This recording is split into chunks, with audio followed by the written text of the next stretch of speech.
like there's no tomorrow. Welcome to the BingKing podcast. How's everyone doing? I have Evan here with me. Evan, how are you? Welcome to the BingKing podcast.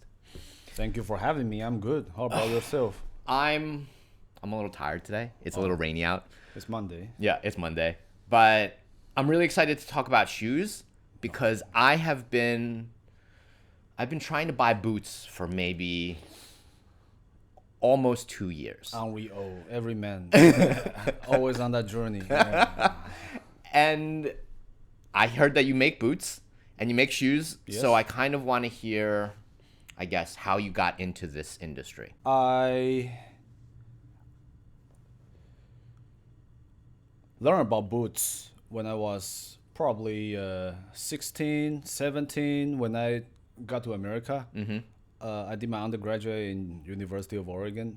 Okay, cool. It's not the most materialistic state in America, but there were a lot of like old stuff. Like nowadays we call it vintage stuff. Yeah.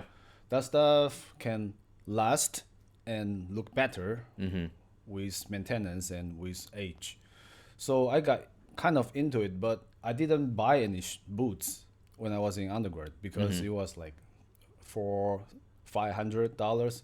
When you were that young, boots were already $400-$500. Because think about it, West Coast, you have a lot of old brands like Whites in Washington or Westco in Oregon, and There's that whole Pacific area that does boots. yeah. They make larger boots. Yeah. And then later on, they make firefighter boots. Right. White. That was specifically Whites. It was a brand that I got really into. Yeah, too.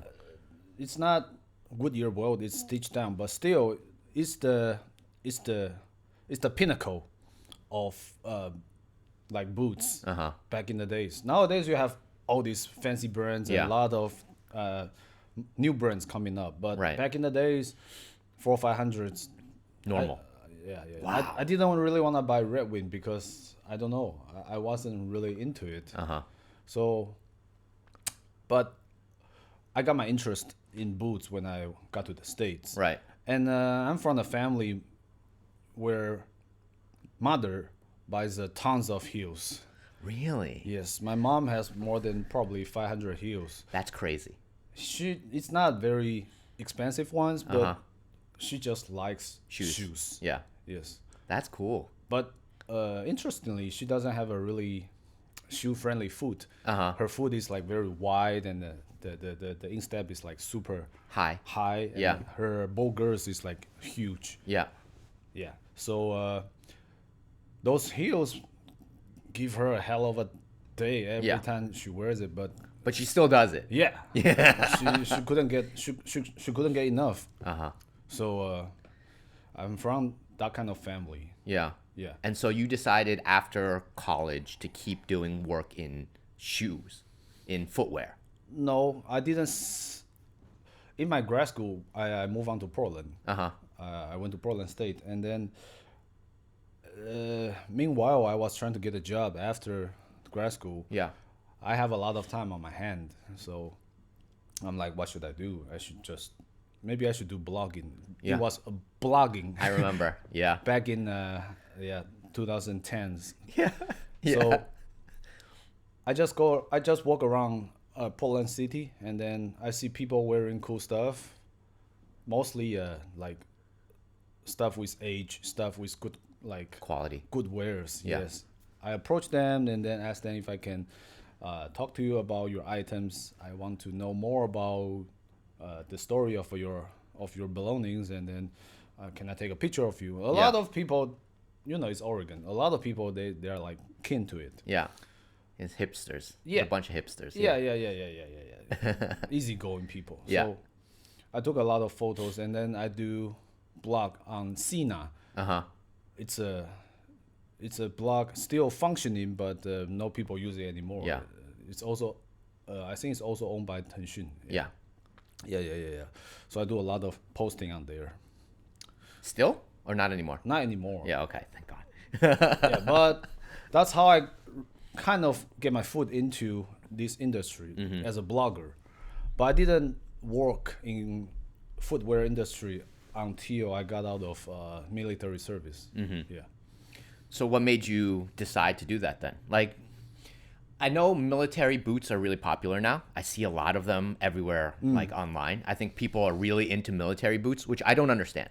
I think I don't like the look. I don't know. It's just not for me. So it was shocking to see that, you know, that's like a big trend.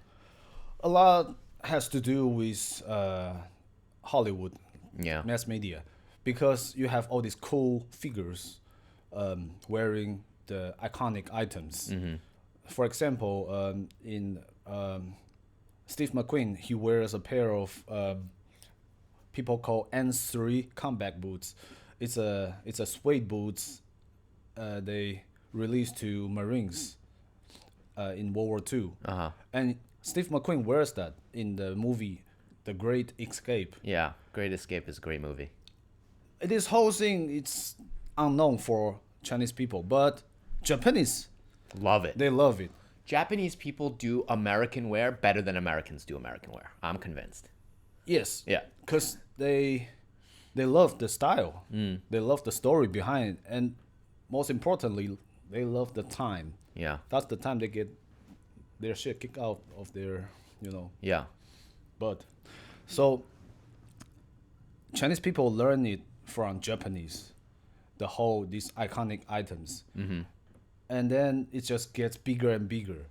Because for industrial manufacturing, you need to have a really set model. You cannot keep changing. Research and development takes a lot of money and time. And you don't want to put a few million into something which doesn't sell. Right. So to answer your question, why are military boots so popular? Because those are easy to make first, and second, those are easy to sell. Yeah. Yeah. So people will keep telling you it's good, it looks stylish, it looks classic. And to be fair, they do look good in the movies. Sure. Regular people on the regular street in Shanghai, I don't know about that, but they look good in McQueen. Yeah. I think if he wore anything, it would look good though. Yeah. You know, to be fair, like, I hear a lot of girls that follow fashion. Yeah. Right? They'll go to Paris Fashion Week and they'll be like, I saw this on this model and it looks beautiful. Yeah, but it looks beautiful on the model. On the model. It doesn't look great on you. Anything will look good on Yeah. the They're model. made that way because Yes. it's a model. That's why she's a model. That's the thing I think a lot of people nowadays still don't understand because people are so busy with their own stuff. But consumer goods, they are meant to be sold. They are made to be sold, not made to with other purpose. Okay. Yeah, like a pair of shoes. If you want to sell it, it's gonna look good by itself, and it's gonna look good on the model Sure. the brand is hiring. That's it. They don't care about anything else. If you can believe that, then they can sell the shoes. Right. That's it. I mean, I think people understand that. You don't think people understand that? No, a lot of people in my line of business, they still believe, oh, this thing look good by itself on the internet, so they're gonna look good on me. I mean, I understand that. I understand that feeling, right? Yeah. Especially in Shanghai, in China, where everything is e-commerce. Yes. I think the entire environment here is now e-commerce is number one, and offline is very, very, very far number two. Yeah. And so it becomes very difficult for you to be like, oh, come in and try. I don't have time to try, especially in Shanghai. Most consumers don't have time to go into a shop, try on the shoe, walk a few steps in the shoe, and then say, this is what I want, I'll buy it. I think we're in the pivoting point right now because I'm not saying brick and mortar is gonna make a comeback, I don't think so either. but people are getting sick of malls and getting sick of Taobao, getting sick of internet shopping. Yeah. So a lot of retail are having a resurgence because people are trying to have new experience, not the yes, new, I not the agree. new goods, not the new stuff. They are trying to have the new experience. Sure. Because think about it, ever since 90s this country opened up, like how many trends has been gone through this country? A lot. A lot. A lot. A Yeah. lot. Yeah. A lot of trends. So can internet shopping or the whole package of convenience be another trend? It can be. It can be. A very long trend then. Yes. Yes. Yes. Yes. But people are seeing the shortcoming of internet shopping because you are killing a lot of entrepreneurs. You are killing a lot of retail possibilities, which create jobs. Yes. You don't want to put all the jobs into logistic. Yes, correct. You don't. I agree with that. Yeah, and if you don't want to put all the jobs, you don't want to be dependent on manufacturing to provide all the jobs because manufacturing is an industry that doesn't grow as much as other sector like finance or Sure. service industry. It doesn't require a lot of more skills training or a lot of programs. Right. Yeah. But it's a real, I want to say it's a real industry as opposed to finance, marketing, advertising, which is very intangible. You can't touch it, you can't feel it. It almost feels fake sometimes, you know? I don't want to say the word elevate, but all these business sectors that emphasize on intangible goods, intangible stuff, they tend to elevate people's not just the skill but also the need.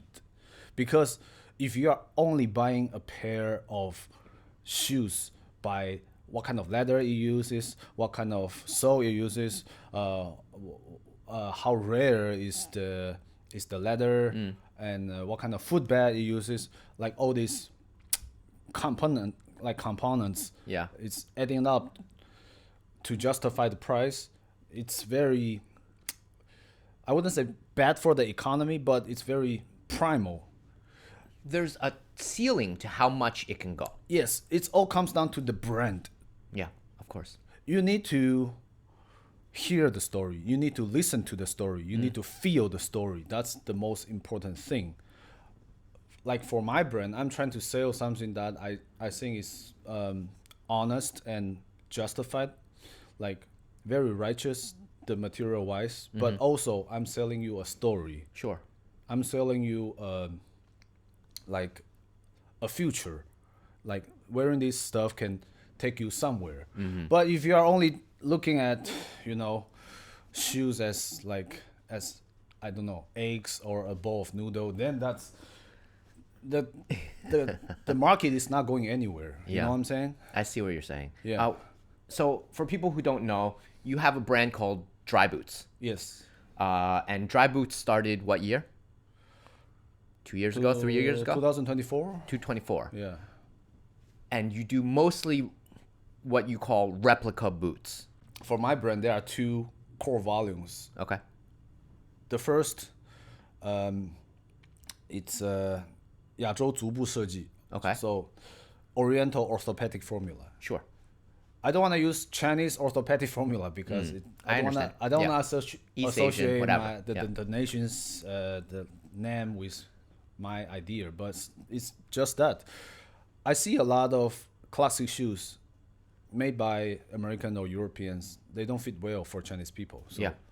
I've had that problem. yes, most of us have that problem. We have very wide foot. We are our ancestors are mostly farmers. Yeah. So definitely. Wide foot, maybe a high arch. Yeah, high arch or sometimes weak arch. Okay, weak arch. Some That's people fair. have. Some people think they have flat foot, but it's not flat foot. It's weak arch.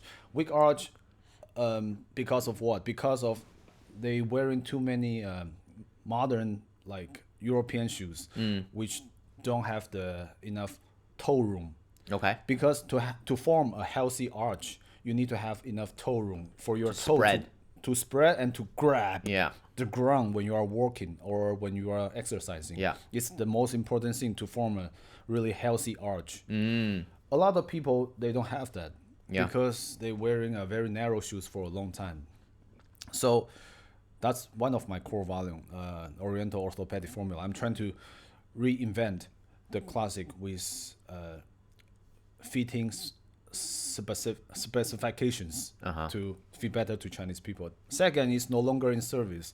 It's a interesting idea of me that I'm trying to have some tweaks on classic models. So I'm not just remaking them. Like, for example, the service shoes I make is called the after service shoes. Okay. It's Cool. it has the contrast stitch instead of tonal stitch. Tonal stitch, because service shoes, soldiers wear it to work. They got to wear something that's like whole black. Yeah. But my stitch is white. It's more difficult to make it because in the finishing process, when they are trying to put color onto the shoes, they are trying to not pollute the shoes, not pollute the stitch. So Yeah. it's more difficult to make, but it's worth it because it makes, looks better. Yeah, it makes the shoe stand out. Yeah. I get So that. no longer in service is another core volume idea of mine. I'm trying to make very interesting tweaks on each model. So to answer your question, replicas is an easier way to explain to people that Yeah. I'm doing replicas with some interesting modifications. Yeah. But it's if you go to the bottom of it, it's not really a replicas because I change a lot of things. It's no longer the same stuff anymore. Yeah. Yeah. I really understand this because I grew up in the States and I had a lot of trouble finding pants that fit because my legs were just shorter than most. And right? people will make fun of you because they think it's your fault. It's not. Yeah. I realized that when I came to China, and all of a sudden there were a lot of 30 length, 28 length jeans. Yeah. Where I was like, oh, this works. Because at a 32 or a 34 length jean, inseam jean, I would have to cuff them. I would have to do a lot of things to make them Yeah. at least look like Yeah. they fit me. But then you would see that maybe the knee was too... Yeah. It just, If you cut too much, Yeah. then the whole pattern is screwed. right. It just doesn't look like a good design. And so when I was a kid, I was always like, it was really hard for me to find pants that fit. And then I came to China, and then they were like, oh yeah, we make Levi's 511s in a much shorter length. Yeah. Oh, that's amazing. That's exactly what I'm looking for. Yeah. And it was really hard for me until I came here to find, quote, Asian fit jeans. Yeah. You know? So I understand what you're doing with the boots. Yeah. To me, that makes sense in my head. Yeah. Do you think that boots require that much change? Because I don't know what additional changes are necessary.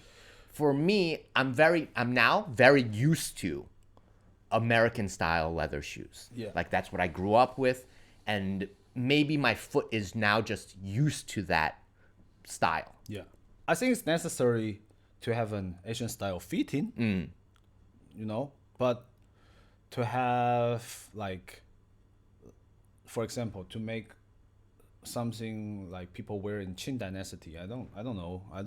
Maybe I'll make that one day, but to make something you need to be like, back to what I was saying, to make something you need to know if you can sell it. Yeah. Otherwise, it's just habit. It's not a business. Okay. So I make service shoes and boxing shoes and other service short boots because I know I can sell them. I know my audience. Yeah. I know there's a need, there's a demand for that. But to go into some unknown, like obscurity, to make something totally new Like in a the new market, design, yeah. it's very risky. I agree. But who's doing it? A lot of people are doing it, like avant-garde brands in Italy, of course. Like Yeah. CCP is doing it. MA Plus is doing it. Or like huge conglomerate sports brand like Nike is doing it. Sure. Adidas is doing it. So, but I think the bottom line is human beings haven't evolved that much. We still having two legs, Yeah. two foot, two hands, one knows. We cannot get away with evolution. So Right. Things look good on people 100 years ago, might as well look good Now. for people, nowadays. What are your favorite brands right now for shoes? Let's start with that. What are your favorite footwear brands? It's a hard question because I was in a retail. I've gone through the whole supply chain of shoemaking. I was in a factory. I was in a retail store. When I was in a retail store, I was selling Japanese shoes and American shoes. I tried most of them. I still like Eldon of New England. Yeah. Because I think that's how I really cemented the idea of I want to do shoes for the rest of my life. Okay. I'm okay with this. I really like it because as a Eldon retailer, we can design our own models. That's the first time ever that I get to that I get to sell something I design. Yeah. It's not like groundbreaking new models. You can only have some tweaks Right. for certain, models. But still, I get to write up a story of the Eldon I make and then present them to my audience and then put it in the market and see how they do. Right. That's a very fulfilling feeling for me. Oh, Yeah. okay. So Eldon is, I don't wear them anymore because they don't fit well. Yeah. For my foot. Now I have better choices. Now I have better fitting shoes, so I don't wear them anymore. But still, they have a place in my heart. So I grew up with Allen Edmonds. Yeah, as Allen my, Edmonds. Allen Edmonds Another is my brand. first leather shoe that I was like, this is amazing. For probably a lot of Americans' first luxury, Yeah. higher end leather shoes. And I remember, like, I went in for a fitting. They put my foot on a Brannock. Yeah. And I was, I think, an 8.5 EE. Yeah. An 8.5 double E, which Yeah. is quite wide. Yes. And they were like, yeah, we have double E's. We have your size. Yeah. And I was like, that's great. Like, it was really hard to find double E's at the time. Yes. So even now, I think it's hard to find. Yeah. But they had the size, and I was just like, well, then why do I need to go to any other brand? Like, they have the exact size and shape that I want. And it was still uncomfortable for the first couple months. Yes. Right? But eventually your foot kind of sinks into it. You break in. Yeah. And you break in, and they were just so comfortable when I was a kid. Yeah. Now, I bought a recent pair of Allen Edmonds, and they suck. Yeah. Like, I don't like the shoe anymore. I don't know what it is. I don't know if I've changed, but I just don't like the Allen Edmonds shoe. You know why is that? I think the insides have changed, is what I've heard. That can be part of the reason, but another reason, I'm not saying you should be responsible for that, but as you age, as we age, we will experience more different footwears. That intimate experience with Allen Edmonds that you have, maybe there's a lot of silver lining to that experience. Yeah.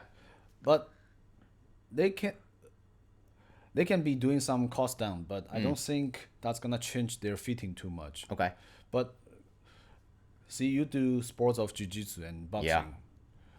That's gonna make your foot wider.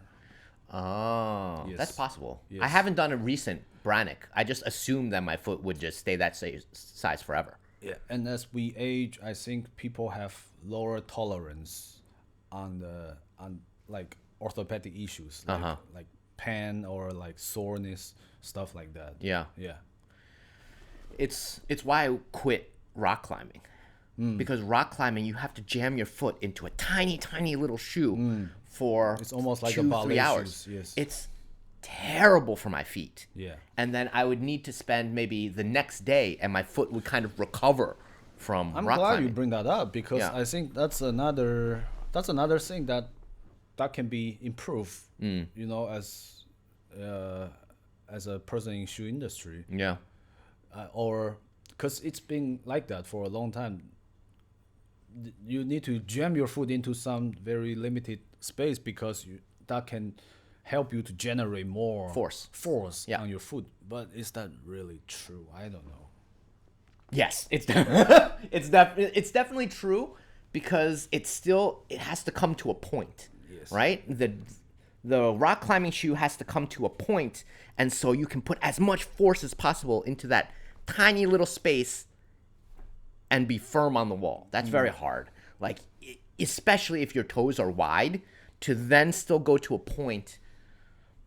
I think it's a difficult physics problem But that they have to solve.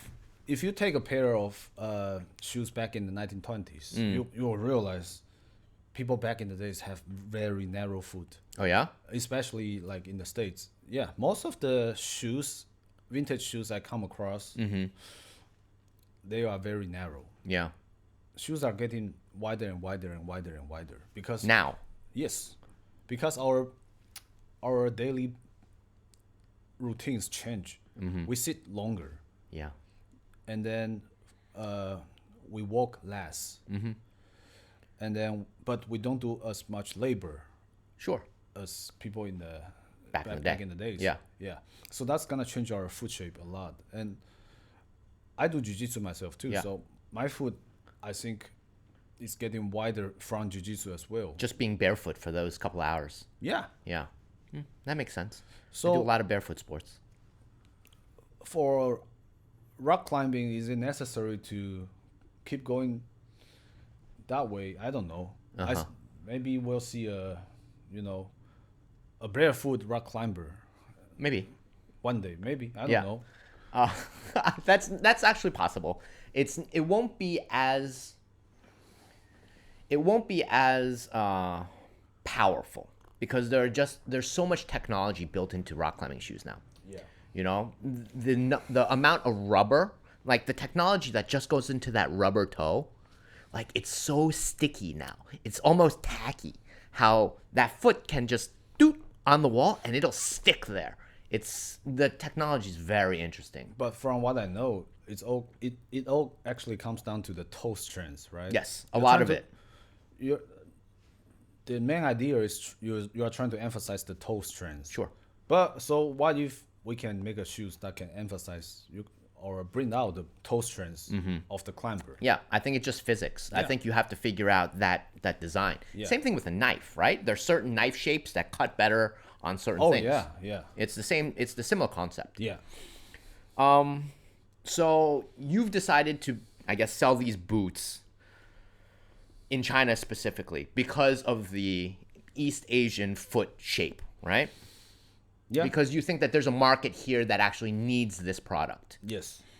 Do you personally find that it helps your feet like feel better in the shoe? Oh yes. You do. Yes, definitely.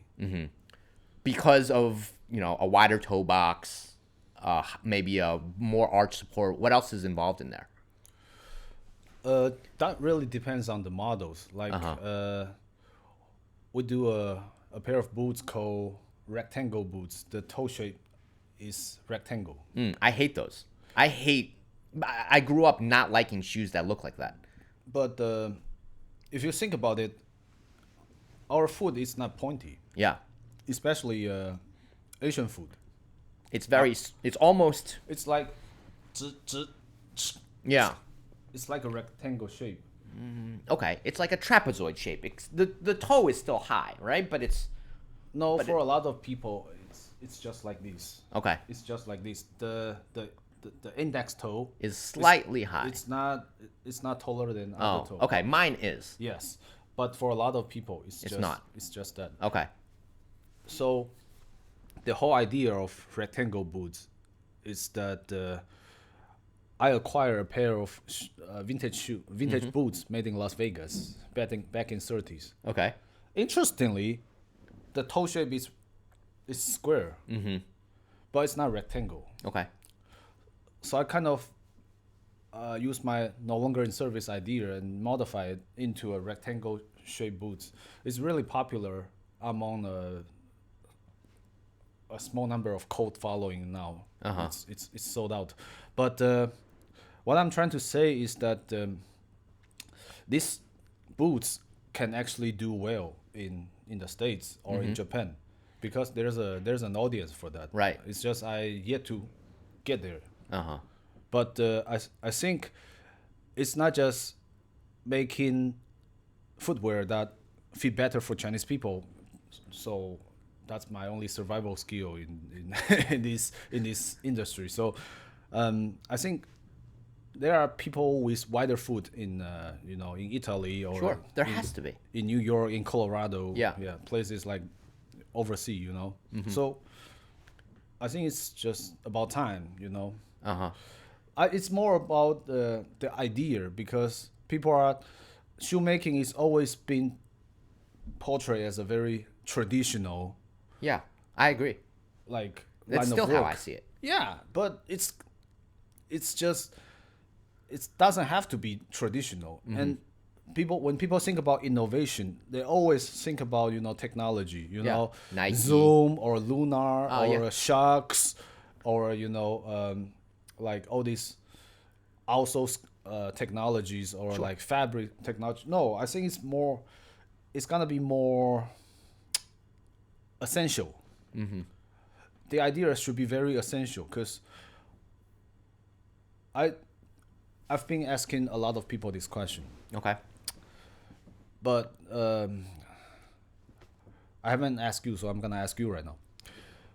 With a person with wider foot, why do you think narrow shoes look better? Because they fit your silhouette.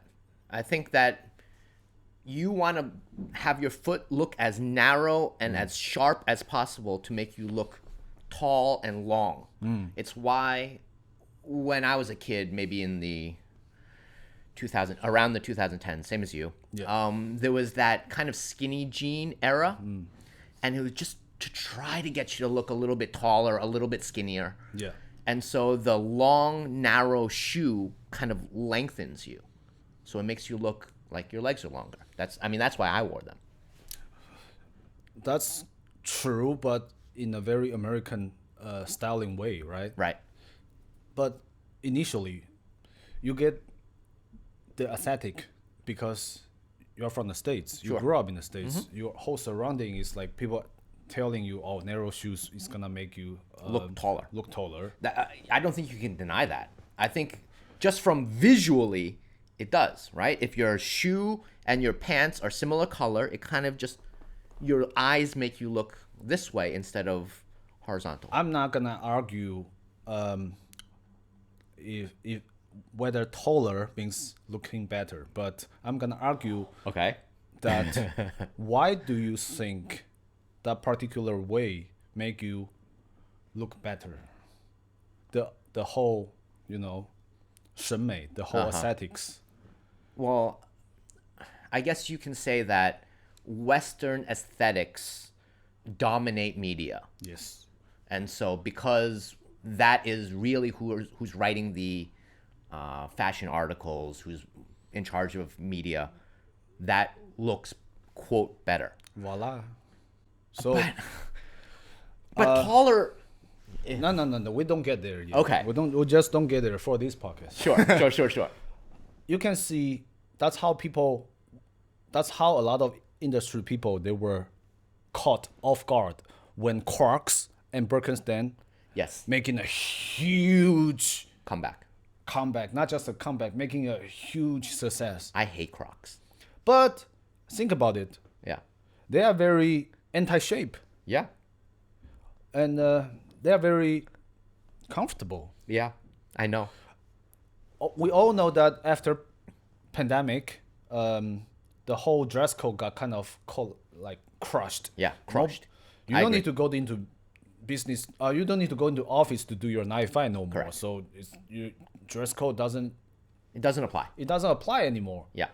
So people have the guts or have the courage to try more stuff, as leisure or like easier shoes, and they don't have to wear 2-piece or 3-piece suits anymore. Yeah. So there's I wouldn't say uprising, but you can see there's a demand, even for like not just Asian, but for everybody in the world. I see where you're going with this. I want to say that I'm against athleisure. I'm against.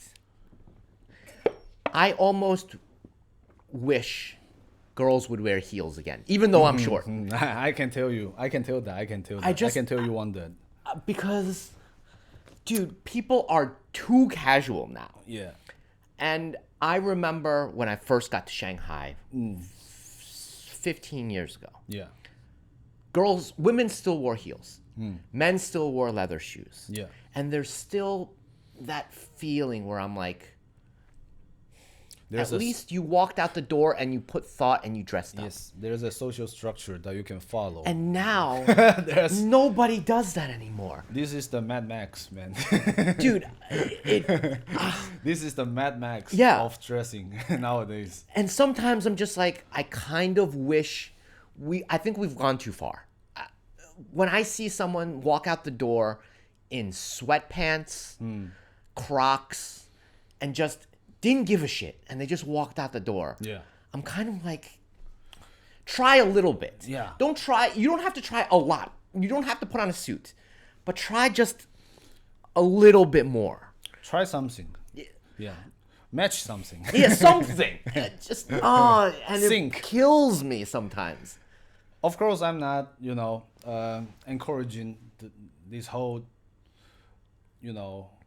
anti-dressing kind of trend to go any further. But I'm trying to explain it to you that the whole narrow is better and skinnier is better kind of aesthetic.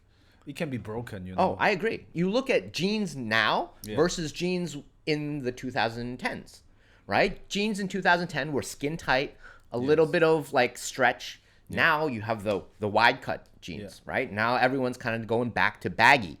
Baggy was popular in 2000 era. It was 10 years before. It was baggy. Now we're kind of in the 2020s and we're back to that. Yeah. So I understand that fashion's playable. But that's just the trend of fashion, right? Sure.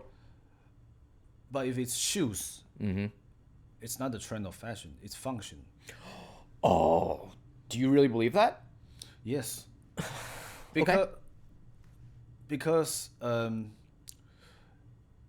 lot of people are trying to sell like those five finger shoes, right? Yeah. Vibrant 5-finger shoes. What their take is that I have 2 pairs. I have 3 pairs. Yeah, wearing these can help you to build more strength in your foot. Why can't we have that when we are wearing dressing shoes? Why dress shoes have to? Because dress shoes are fashion over function, and 5-finger shoes are function over fashion. I don't believe that. I think dressing shoes can definitely be function over fashion. Really? Yes. I don't. Why? If you have experience wearing Allen Edmonds, then you can give it a try wearing my shoes. Then you can feel the difference. It's not just wearing my shoes make you run faster and jump higher. No, but you can definitely feel there is a lot of space that can be improved from traditional dress shoes to shoes that's more orthopedic focus. I think I'm like your mom. I think if you want to be fashionable, I think it's supposed to hurt. I think it's supposed to hurt a little bit. See, I don't see what I'm doing is a fashion business. This is just shoes. It's footwear. It's function. I don't really give a damn about fashion. But you do, because you care that these classic forms, that's part of fashion. Style and fashion are very different things. I know where this is going. I agree with you. Yeah. Like for me, people who look good are always people with their very specific styles. I agree. Like Fred Astaire or Yeah. Paul Newman or Zhang Guorong, they don't have to be fashionable. I know. Because being fashionable means you just being very up to trend. You're just being very sensitive To what's cool. to what's cool, to how you look. But I think a stylish man, they don't have to be. Yeah. It's almost not cool if a man keeps looking at the mirror and Yeah. then think about how he should dress himself, how his hair looks like. It's not cool, man. Yeah. Yeah. I agree. It's always the sense of ruggedness.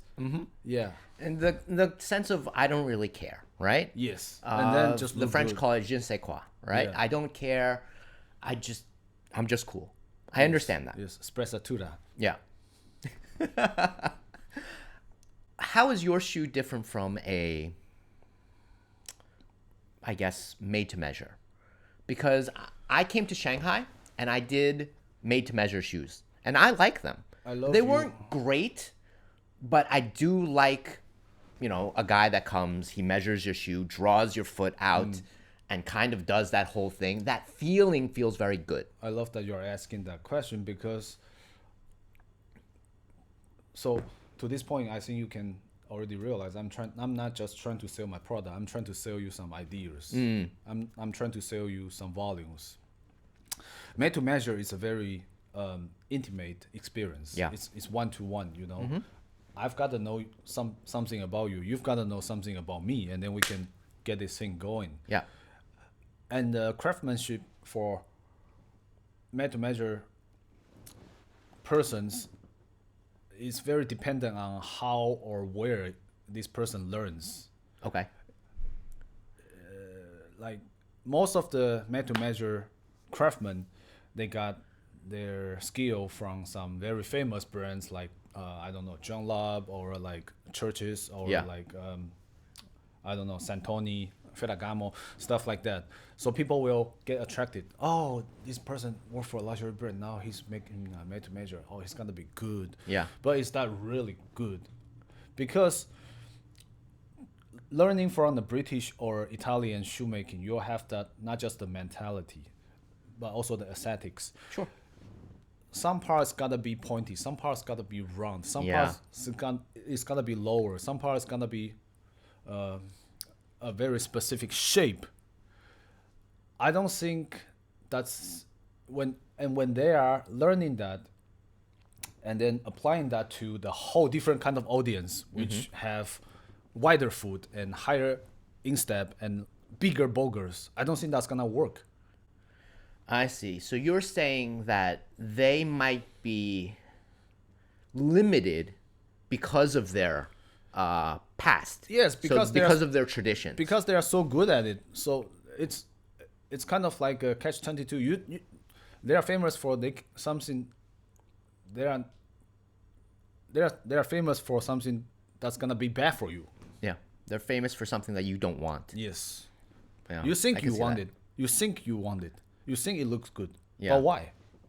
Because of the brand. Because Sure. of the aesthetic that you got planted in your head.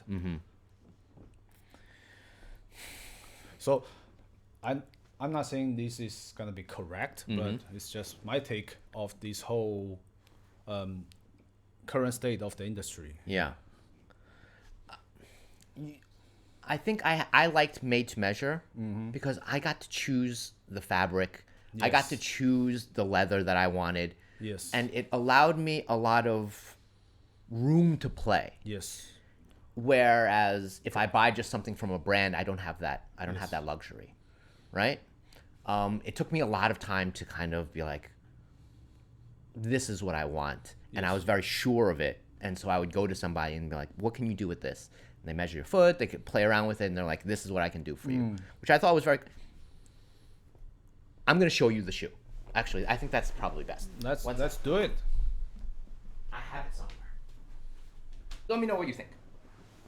I've got a pair of saddle and a pair of loafer.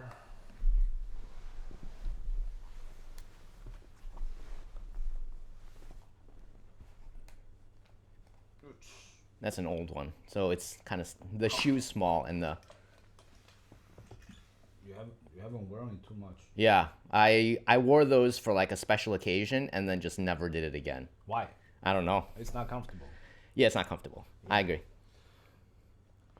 And it should be. I feel like with that outsole, I feel like it should be more comfortable. No, it's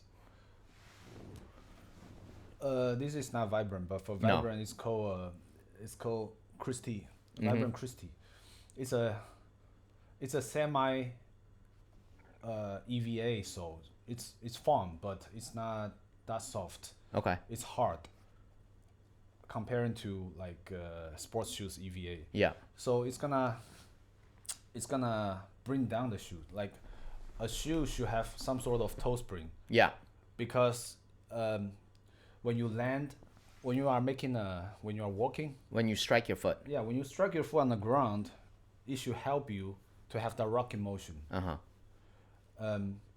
But if it's flat, it's not bad. But for non-lace like shoe, like loafer, when it's flat, when you strike the ground, Yeah. your heel may pop out.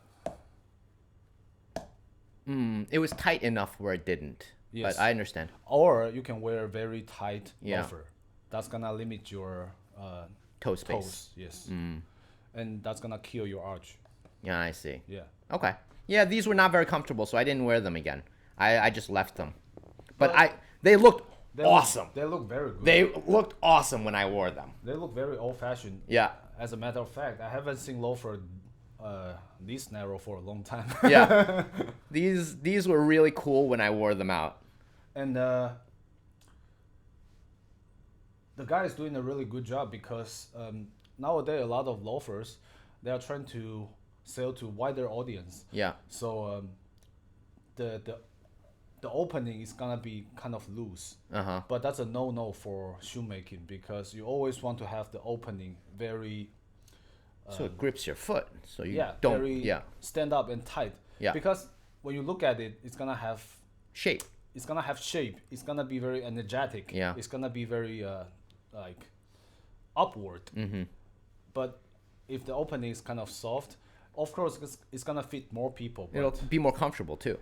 yeah, right? but it looks really bad. Okay. Especially when the shoe is on your foot and it looks kind of like a saggy socks. Yeah. Yeah. So this is my other one, and I really wanted to like these. I wore these a lot. Yeah. But I don't know. They just they hurt. So at the end, I couldn't keep wearing them.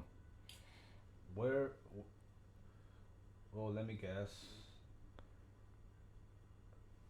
Does it hurt on the fourth toe? It hurts on the pinky toe. On the pinky toe, Yeah. right? So, usually, when the last shape is like this, Western shoemaking, they tend to.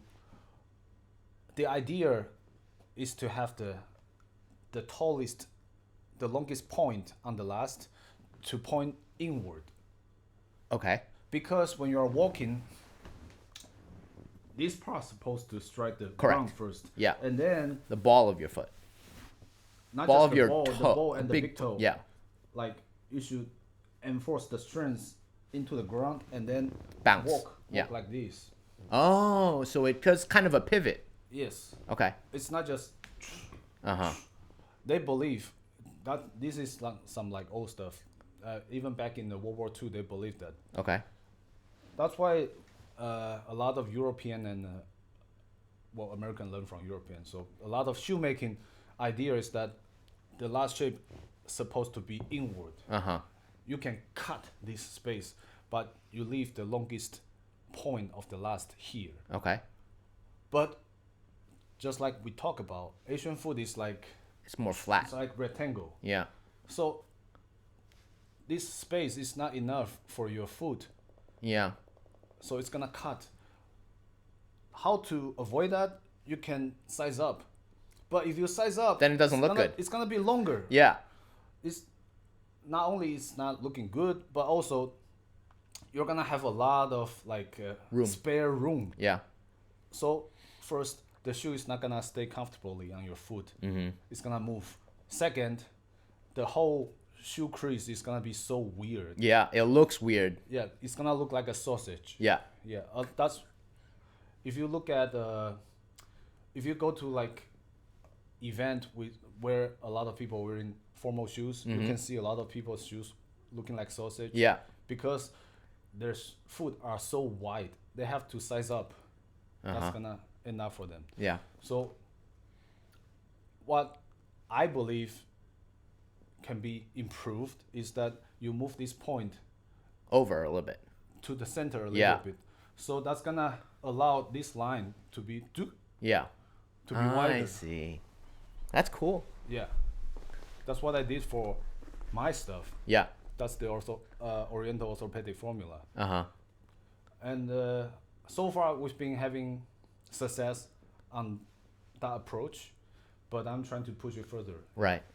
So, like, So show me some of yours.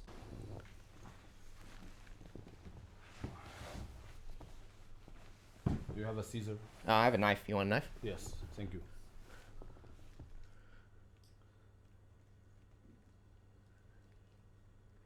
How do I open it? Oh shit, it's a cool knife. Thanks. So this is a pair of prototype. In my R&D process, I usually go through 3 prototypes. People usually don't do that.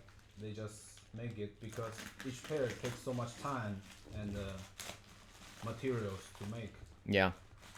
But I believe fitting is the most important for shoes. So Again, I worked a lot in a food and beverage factory. And I think the common, I guess, consensus is that you need to get your product out as fast as possible before someone else copies it. yeah, So no one's willing to do 2 prototypes, 3 prototypes. Everyone just wants to do 1 and get to market as fast as possible. You know, that is usually how. I got it. you got it. Okay. That's usually how most factories tend to function, right? They want you 1 prototype, at most 2, and then go to market as fast as you can. But see, I'm also from a industrial shoemaking background. Yeah. For like mass production shoes, you have to go through so many processes because you are not just making 1 pair. You are making maybe 50,000 pair or maybe 100,000 pair. Yeah. So that's how I learned this process. Yeah. Going through this process is very, very important because It'll actually save you money. yeah. Yeah. Or understand. I think I consider is being responsible to my customers. Okay, let's go. Let me see them. I'm This excited. So this is a pair of boxing shoes. Boxing shoes. Yes. Like for actual sport of boxing. You can see a lot of like vintage brands making replica boxing shoes. Okay. But since I box myself, I wonder if I can make something look cool but also functional at the same time. So it's a vintage vibe boxing shoes, but with the right material and fitting at the same time. Cool. I'm really excited to see this.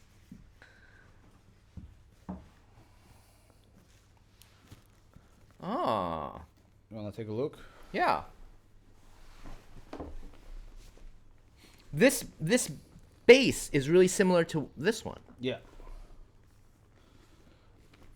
I feel like I'm gonna slide all over the place. Oh, This is so hard to grip. it's only because it's a prototype. I haven't put the rubber sole on it. Okay. Yeah, but the idea is that it's flat Yeah. on the look, but inside the footbed is elevated on the heel. Okay. Yeah. You can try it if you want to. I don't think this is my size. What size is this? I think this is our samples are size 7, men's size 7. That actually might fit me then. But this is not a. This is. What's the difference between a wrestling shoe and a boxing shoe? No difference. No difference. See, these shoes, who make the most? Asics. Yeah, Asics. I used to have 3 of them. Those are. Have you have They're 3 so pairs. comfortable. But also they're so low tech, right? Yes, they're super low tech. They're super low tech. They are nothing. So I don't think there's a huge difference between like boxing and wrestling shoes, but for Nike or Adidas, they do more like boxing specific shoes. Yeah. The also is a lot different, and let me try this.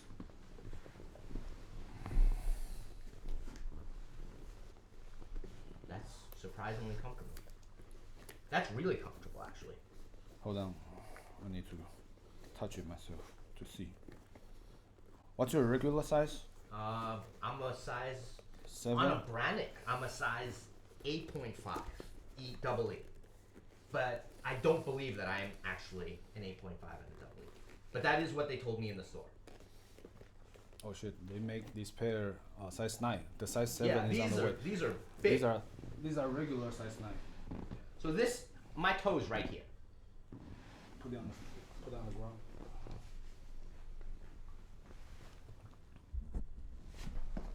All right.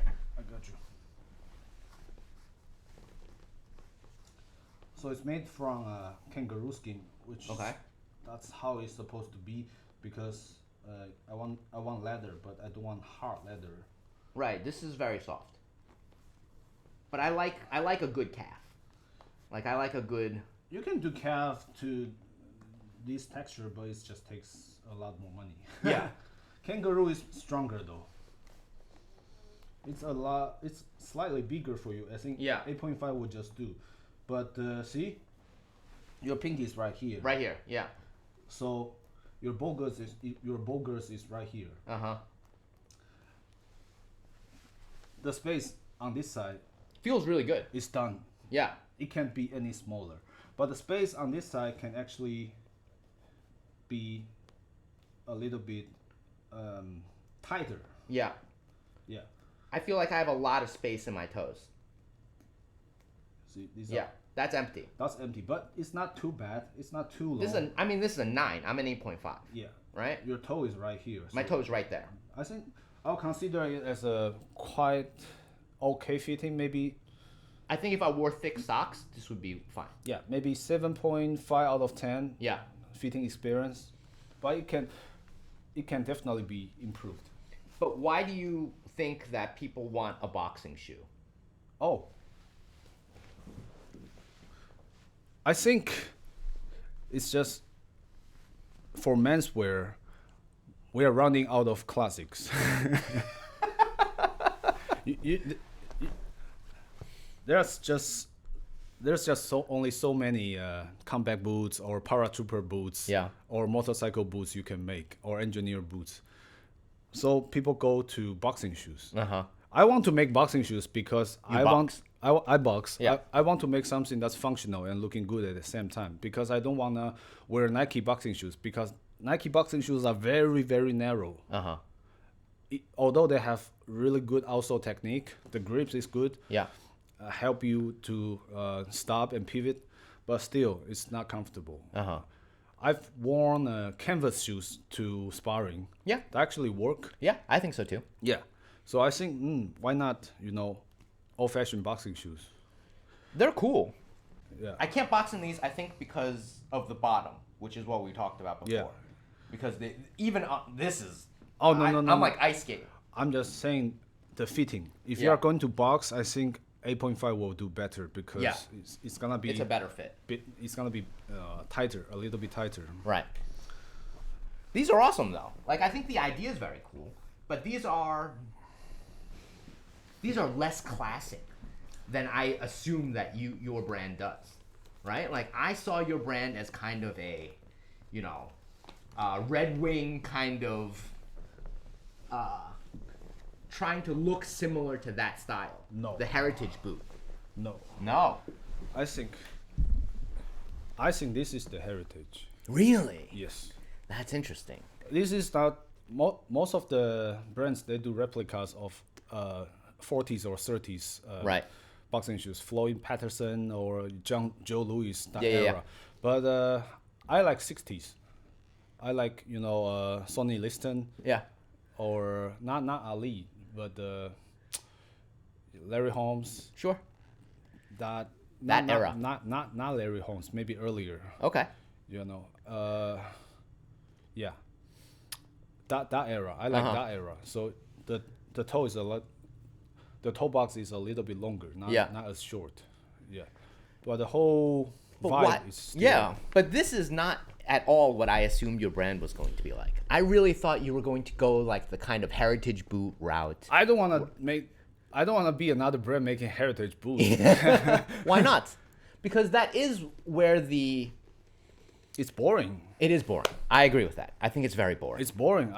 I have a lot of ideas. I want to Try. I want to try. Yeah. I want to not just try to make it, try to sell it. Right. I want to tell people my story. You know. So this is a prototype. What's the other box that you have? These are cool, by the way. These are very cool. Yeah. Thank you. I appreciate that. Another box. These are the pair of service boots back in the 50s. Yeah. So I'm doing a remake for this model, and they're launching on April 26th Okay. in Shanghai. Yeah. They have a really cool. How old are these? These are 50s, so Yeah. these are probably 75 years old. Yeah, they're great. Yeah, They're very cool. So this is something that I would wear out. They have something very cool on the shoe, which is the USA stamp. Yeah. I've never seen this. It's not stamped. It's by handwriting. Okay. See, Yeah, these are awesome. Oh, they're heavy. they are heavy. They are very very heavy, and they are very narrow. Yeah.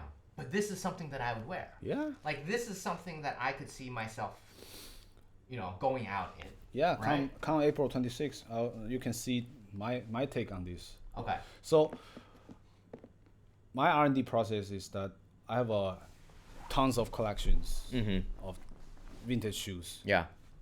So I have all these ideas. I want to how I can remake them. And most importantly, I know what my audience like. How do you know? Like, who do you talk to that you think that? One thing that I really appreciate what you were saying is that you like narrow shoes because not just because the shoe look good, it's because it's gonna make your style look better. Correct. So I think that's the most important thing. Another most important thing about shoe is besides functionality is the style. Sure. I agree. It's gonna go with your whole outfit. You have to have this thing blended into your wardrobe. Correct. So I've been in the menswear business for a long time. So Talk to a lot of customers. You talk to a lot of people. yeah, I sell a lot of classic menswear before. I wouldn't say it's very limited, but the whole spectrum of classic menswear, you can kind of see where is it going and where is it currently at. I mean, I'm not in the industry, but I can feel it as well. Yeah, of You know? course, you're a consumer. Because just to take pants, for instance. Yeah, Now it's again popular for wider, yeah, baggier pants. You can't wear a really slim shoe with baggy pants. It Yeah. kind of looks weird. Yeah. Right? You want a chunkier boot with your wider leg pants. That's just how it's going to look. yeah, When we were kids, when in the 2010s, it was a skinny leg jean. yeah, So you needed a skinnier boot. Like, yeah. I think the chunky boot with the skinny jean, it was okay, but I didn't like how it looked, right? So you needed a slimmer boot with the slimmer jean. And then now that jeans are wider, I understand that people would wear a Birkenstock Yeah. or a chunkier boot because that's what matches your pants. Like, that's just how fashion works. See, you really know how to style, so you can actually say it. You can Yeah. actually be logical about it. But most of the people, they are just like, oh, today I want to do this vibe. So what can I get to Yeah. what can I get to make myself accomplish that vibe? Today I want to be city boy. What should I get to be a city boy? Today I want to be a successful business casual. You Right. know? especially in China, because the choices are so eminent, Yeah. like so Everywhere. You can buy anything.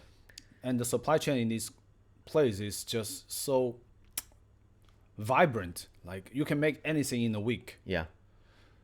So how do I decide what to make? I just stick with the style I know.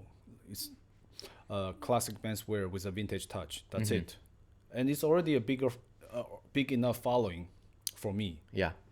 So when I make something, I can see this thing, they can style with work trouser. They can style with boxing shorts. They can style with 501 jeans. Yeah. Stuff like that. Okay. Then I want to ask a more difficult question. Do it. You have these vintage boots here with the USA on them. Yeah. Everyone says that older boots are better made than the new ones. Are they really? Because I have friends, I can't say they're friends, but I have friends' dads that went to war, and they'll tell you straight up, Army surplus is not really good quality. They made them mass made. They're not the best quality. They're there because they could make them mass at the time, right?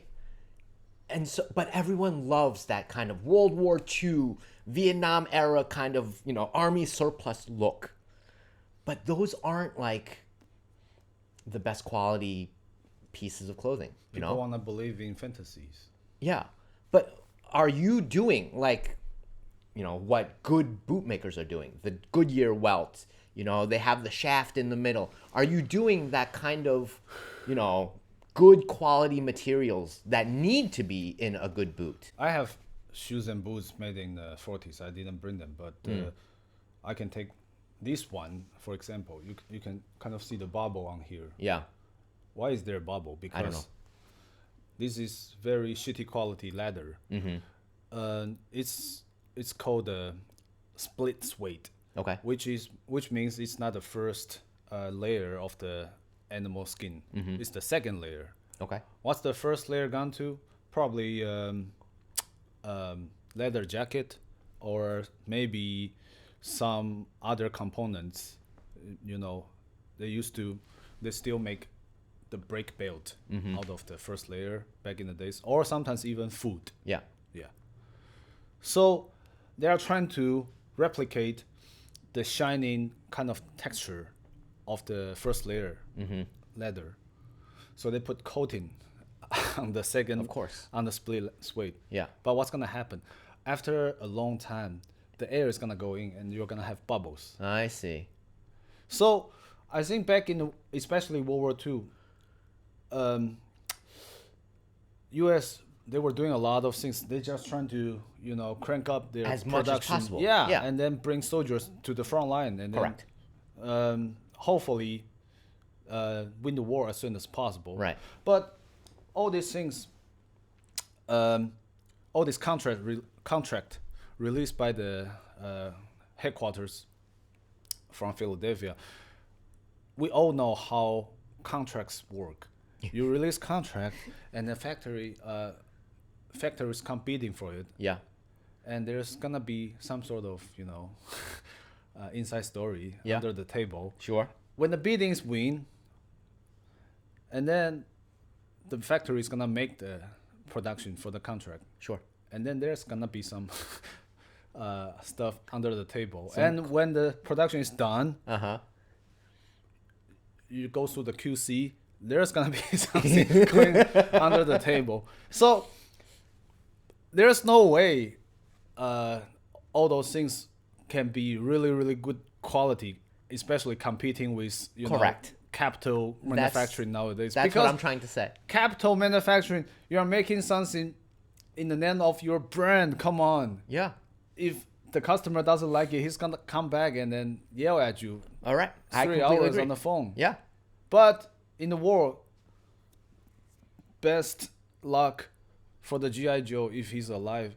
If the Joe's dead, wonderful. He's not going to complain. He's not going to complain. Yeah. They didn't have choice. A lot of stuff were in scars. Yeah, that stuff that you got sent, that's what you're gonna use. You don't Yeah. get a choice. Yeah. So, but for us now as consumers, we can choose. Like the people that like their Red Wing boot, Yeah. right? They like the Goodyear welt. They like that styling. They like the leather that's being used in it. They like that shaft that's in the middle. Like all of that stuff is why people are attracted to the brand. Yeah. And I think it's a benchmark for what makes a good boot. You cannot associate cost down with lower quality. I don't think it's necessarily that because, Really? of course, because say there's something you cannot see in the shoe. There's a shank. Yeah, right? the shank. That's what I meant. Back in the days, the shank were all steel. Yeah. Steel is heavy, man. Yeah. And then people use harder leather steel, shank, which can work. Okay. You know, after a certain process, the leather can be really, really hard, and then it's lighter. Yeah. And then there were people using a synthetic shank. No problem at all. I've seen a Really? whole bunch of shank in the factory making a glass fiber, made of glass fiber, Yeah. Carbon fiber. carbon fiber. Yeah.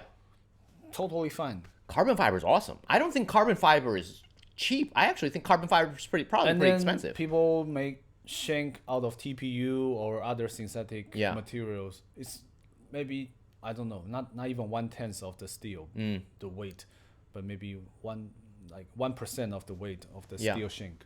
So I think that's a good thing. Okay. As technology, improve, there's gonna be more materials, but there will always be the nostalgia vibe Yeah. associate these older goods, and people will always love that. I love that. Yeah. I just don't think they are better.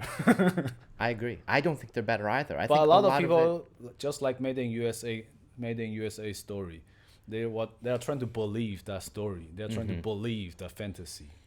I mean, I grew up with that fantasy, right?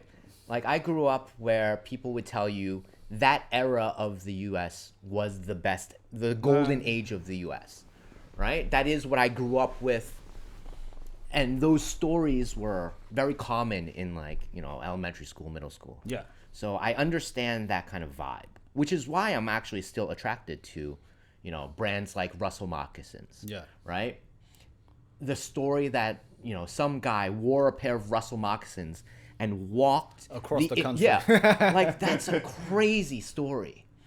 But it's a good enough story where I buy it. But bro, if you put a pair of not something too extraordinary. If you put a pair of Air Max next to the Russell Mock, Yeah. the dude is probably gonna choose Air Max. Yeah, because it's more comfortable. Yeah, right? it's lighter. Yeah, it's lighter. But he was like, they tell you the story about, it's still very waterproof. It's still very, it's still very well made. It's a 800 USD boot. Yes. It is a crazy number to put on a leather piece of footwear. But think about it. They're using a lot of materials which other people don't use. They're using like deer skin. Yeah. They're It's really using, cool. They're using crepe sole, not just Dr. Martin kind of crepe sole. It's like the crepe is like hard rubber. They Yeah. don't make it other places anymore. They only make it in men. Yeah. So you are buying a culture. No, I get it, which is why I'm still waiting for mine. Yeah. I think I'm the worst buyer for someone like you. Yeah. I'm the worst buyer because I've looked on YouTube, I've looked on Xiaohongshu for 2 years. And then I finally realized that I wanted a pair of Russell moccasins. Yes. And they're out of stock, and I was like, I'm just not gonna buy. I don't need a pair of boots right now. So I'm just going to wait until their wait list tells me that I can buy a pair. And that's it. I don't need another pair. I'm just gonna wait until the pair that I want opens up. They are not making money selling their own mocks. I don't think so either. They do a lot of collabs. Yes. They And make the money collabs out are of cool. the collabs. Yes. I think collabs are awesome. I think you're doing some collabs, right? I did some collabs. Yeah. Yeah. I did one with Militora. this brand called Militora. Yeah. Yes. It's a Chinese brand, right? It is a Chinese brand, and that I brand. thought it was going to be a Japanese brand when I first saw it. Oh, see, if there's no Japanese replica brands, there wouldn't be Militora because they're copying the model. Yeah. In it's the typical Chinese story. They're making the same stuff. It's just cheaper. But it sounds Japanese because of the Tora at the end. Militora, So it sounds Japanese, and I thought it was a Japanese brand. They're doing a good job. They're selling a lot of sweatshirts and trousers. I've seen their stuff on Taobao. It looks good. Yeah. Very cheap. What was the collaboration like? The collaboration was a pair of USMC low quarter shoes. It's kind of like my after service shoes, but we did some adjustment on the leather because just like this pair, the USMC low quarter shoes back in World War II were coated leather, which is very low quality. Yeah. So we used the true full grain leather. Nice. It's an upgrade. Yeah. But the interior, like the shoe tone lining and the toe box lining were different than conventional shoes. The shoe tone lining is wool felt, and the toe box lining. I like that. The toe box lining is canvas twill. Interesting. That's those are That's the contrast. canvas twill is a weird toe box. That's a weird. See, because it's for Marines. Yeah. They were sending Marine everywhere in the world, especially I think it's for Marines in the Pacific Theater. Yeah. In Philippines or Right. All these tropical countries. Uh-huh. So, and also they don't have that much leather for toe box lining anymore. So Right. they are going canvas twill. So Cool. we kind of bring that back. Yeah. Yeah. And do you feel like the collaborations make you more money? Do you think it's easier to do collabs than to do your own stuff? For me, the collaboration is all about if it's worthy. If I find it intriguing enough. Money is not my priority consideration for a collab. Uh-huh. I want to do something interesting. I want Right. to do something fun. For Yeah. Militora, I know they are 100% replica brands. So when they present the idea of we're gonna make something for World War II Marine, I'm like, sure. Yeah. I'm in. Yeah. I have this idea. I really want to That's cool. get this going. Yeah. It's fun. So tell me, you said that this boot is going to be released in April. Tell me more about this April, I guess, event. So it's gonna be April 26th, and then it's not gonna be exactly the same. If you are in town, you should come check it out. But, Yeah. I can already tell you there's gonna be a lot of improvements. Yeah. For the Well, you already told me full grain leather. I'm already halfway. I'm already halfway in, right? for the material and for the fitting. Yeah. And the store is owned by my friend Kelvin. He just opened this store called Classic Works Okay. in Jing'an area in Xinjia Road. Okay. Yeah. It's a store for mostly menswear. Yeah. When did he open the store? I think in March, not too long ago. That is a very brave thing to do. Especially in the economy now, to open a menswear store I'm not gonna go in back. Jing'an. I'm not gonna go back and forth with you, but just let me ask you these questions. Yeah. Are you running out of places to go around in town?